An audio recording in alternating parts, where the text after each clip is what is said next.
Mais alors, qu'est-ce qu'un parc labellisé LPO et que cela va-t-il changer? Les explications de Christelle Reviaco et Tiffany Niederlander. Donc là, on a un nichoir installé sur un poteau.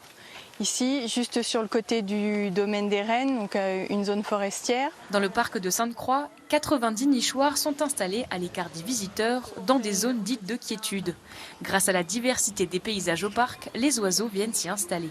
Derrière nous, c'est le territoire qu'on appelle la plaine des cerfs. Et donc, il est divisé en 3 grands écosystèmes qui représentent tout à fait la répartition des écosystèmes sur le parc, avec un tiers de prairies, au fond un tiers d'étangs, de milieux humides et un tiers de forêt qu'on a un petit peu plus sur le côté. Des projets sont en cours pour favoriser davantage l'accueil des oiseaux. Dans cet étang asséché, où la nature a repris ses droits, une zone humide sera créée.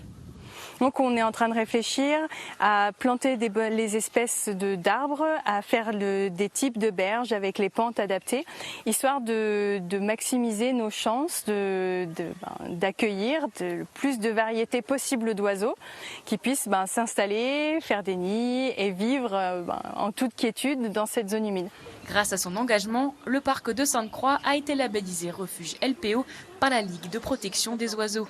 Avec cette distinction, le site va continuer à s'engager à accueillir, protéger et favoriser la nature. La LPO est assez frileuse pour tout ce qui est zoo ou parc zoologique, parce que ce sont quand même des animaux qui sont détenus en captivité.